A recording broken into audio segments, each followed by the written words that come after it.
Today our topic of discussion is what is the use of libraries, modules and functions in Python। यानी कि हम Python में जो libraries हैं, modules हैं या फंक्शन हैं, इनको कैसे यूज़ करते हैं। लाइब्रेरीज, मॉड्यूल्स या फंक्शन को समझने से पहले मैं आपके सामने एक सिंपल सी एनिमेशन ऐड की है। आप देख सकते हैं कि मेरी वीडियो स्टार्ट होने से पहले एक एनिमेशन चल रही है। अब ये एनिमेशन मुझे रेडीमेड मिली है, बनी बनाई मिली है, जिसको मैंने अपनी वीडियो में जस्ट ऐड किया है। सेम इसी तरह प्रोग्रामिंग में, कोडिंग में वो कोड जो आपको रेडीमेड मिले, बिल्ट इन मिले, बना बनाया मिले, जस्ट आप उसको यूज़ करें, उसको आप लाइब्रेरीज का नाम देते हैं, उनको आप फंक्शंस का नाम देते हैं या आप उनको मॉड्यूल्स का नाम देते हैं।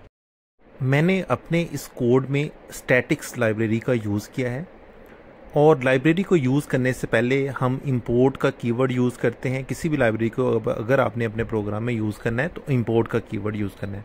उसके बाद सेकंड लाइन में हमने डाटा एक वेरिएबल लिया और उसको डमी डाटा असाइन कर दिया है। थर्ड लाइन में जाके हम एक और वेरिएबल लेते हैं मीन वैल्यूज़ और इस फंक्शन को, लाइब्रेरी को अब यूज़ करेंगे। कैसे? Statics dot mode. मोड क्या है? फंक्शन है। मोड वो फंक्शन है जो इस लाइब्रेरी स्टैटिक्स का पार्ट है। उसके बाद हम सिंपल एक मैसेज प्रिंट करवा देते हैं आउटपुट के लिए। जब हम इस प्रोग्राम को रन करते हैं तो आपके सामने जो डाटा गिवन था उसका मोड फाइंड हो गया है। इसी तरह अब जो स्टूडेंट स्टैट्स पढ़ते हैं, मैथ पढ़ते हैं, उनको पता है कि कोई भी क्वेश्चन को सॉल्व करने से पहले उन्हें फार्मूले लगाने पड़ते हैं। लेकिन पाइथन हमें क्या कर रही है? पाइथन हमें ये बिल्ट इन फैसिलिटी दे रही है कि जस्ट आप उस फंक्शन को कॉल करते हैं। जैसे अभी मैंने मीन के फंक्शन को कॉल किया तो मीन फाइंड हो जाएगा। अगर मैंने मीडियम के फंक्शन को कॉल करूंगा तो मीडियन जो है वो फाइंड हो जाएगा। अगर मैं मोड के फंक्शन को कॉल करूंगा तो मोड फाइंड हो जाएगा। यानी सिंपल इस लाइब्रेरी जो स्टैटिक्स लाइब्रेरी है, इसमें डिफरेंट फंक्शंस ऐड थे स्टैटिक्स के डाटा को एनालिसिस करने के लिए। हम जस्ट उस लाइब्रेरी के थ्रू उन फंक्शंस को कॉल करते हैं और अपने डाटा को एनालिसिस कर लेते हैं। तो डियर स्टूडेंट्स, पाइथन में डिफरेंट लाइब्रेरीज आप यूज़ कर सकते हैं। लाइक अभी हमने स्टैटिक्स की लाइब्रेरी यूज़ की है।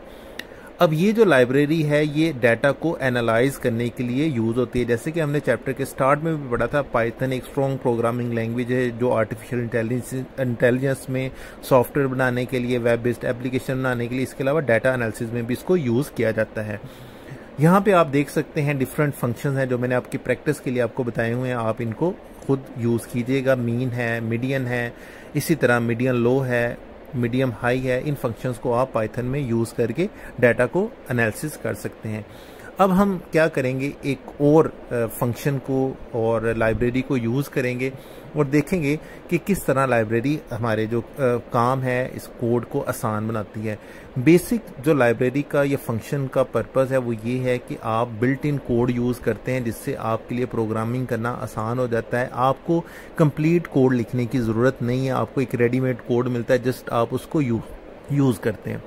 अब हम करने क्या लगे हैं, अब हम एक ऐसी लाइब्रेरी यूज़ करेंगे और ऐसा फंक्शन यूज़ करेंगे जिससे मैं अपने सिस्टम का जो डेट एंड टाइम है, जो भी मेरे लैपटॉप कंप्यूटर पे चल रहा होगा, मैं उसको शो करवा दूंगा स्क्रीन के ऊपर। उसके लिए आपने एज इट इज़ इंपोर्ट का कीवर्ड यूज़ करना है। उसके बाद आपने जो डेट एंड टाइम लाइब्रेरी है इसको यूज़ करना है। ठीक है, याद रखना है, आपकी स्पेलिंग जो है वो करेक्ट होने चाहिए। अब हमने जो लाइब्रेरी यूज़ किया वो है डेट टाइम। अगेन अब हम एक वेरिएबल लेंगे करंट टाइम। आप कोई भी ले सकते हैं, याद रखिएगा वेरिएबल का नाम कोई भी हो सकता है, लेकिन हमेशा जो वेरिएबल का नाम रखना है आपने शॉर्ट और डिस्क्रिप्टिव रखना है। मतलब जिस पर्पस के लिए यूज़ कर रहे हैं वो वैसा आपने नाम रखना है। लाइक मैं यहाँ पे वेरिएबल का जो नाम ले रहा हूँ वो ले रहा हूँ करंट टाइम। अब हम क्या करेंगे, इस जो लाइब्रेरी है इसके अंदर जो फंक्शन पड़ा हुआ है टाइम और डेट फाइंड करने का, उसको हम इन्वोक करेंगे यानी कॉल करेंगे। तो उसका मेथड क्या है, जिस तरह हमने ऊपर वाले प्रोग्राम के अंदर हमने इसको यूज़ किया है, मीडियन फाइंड किया है, उसी तरह अब अगेन आप उस लाइब्रेरी को पहले कॉल करेंगे। जैसे हमने ऊपर स्टैटिक्स किया तो इधर हम क्या करेंगे, इधर हम डेट एंड टाइम यानी current time equal to date time. अब इसके बाद हमने क्या करना है, जब हम डेट टाइम डिक्लेयर कर लेंगे उस लाइब्रेरी का नाम लिख लेंगे, फिर हम डॉट को यूज़ करेंगे। डॉट के बाद अब हमने फंक्शन कॉल करना है, जो वो फंक्शन जो हमें डेट एंड टाइम फाइंड करके बताएगा। फंक्शन को कॉल करने के लिए हम सबसे पहले डेट टाइम के बाद डॉट यूज़ करते हैं। उसके बाद हम डेट टाइम नो यानी नो क्या है, फंक्शन है। याद रखें फंक्शन की निशानी ये होती है कि जिधर भी आपको ब्रैकेट्स मिलें किसी भी नेम के साथ, इट्स मीन कि वो फंक्शन है। डेट टाइम नो, नो का मतलब जो करंट डेट एंड टाइम है वो शो होगा। डेट टाइम डॉट नो, उसके बाद ब्रैकेट्स आएंगी। अब क्या होगा, ये जो फंक्शन है हमारा डेट एंड टाइम लाइब्रेरी को यूज करेगा। बेसिकली ये जो date time dot now function है ये कहाँ पे पड़ा हुआ है, ये जो लाइब्रेरी है डेट टाइम उसके अंदर पड़ा हुआ है। अब हमने जस्ट उसको क्या किया, अब हमने कॉल किया है।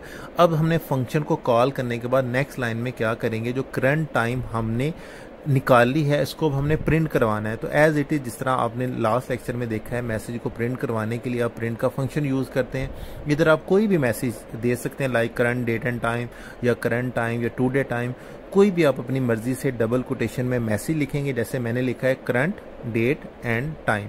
उसके बाद हम क्या करेंगे, कॉमा लगाएंगे और वो जो वेरिएबल है ऊपर हमने सेकंड लाइन में यूज किया, लाइन नंबर 7 में करंट टाइम, अब उसको हम कॉल करेंगे।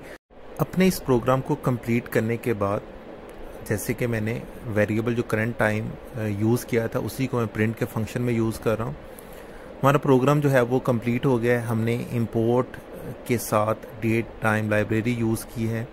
उसके बाद हमने वेरिएबल लिया है, डेट एंड टाइम नो का फंक्शन यूज़ किया है, फिर हम उसको प्रिंट करवाते हैं। अब हम जब प्रोग्राम को रन करवाते हैं तो एज इट इज़ आपको शो होगी जो डेट है इस वक्त, जैसे आज की डेट है 21/6 और 2025, वो एज इट इज़ स्क्रीन पे शो हो गया है।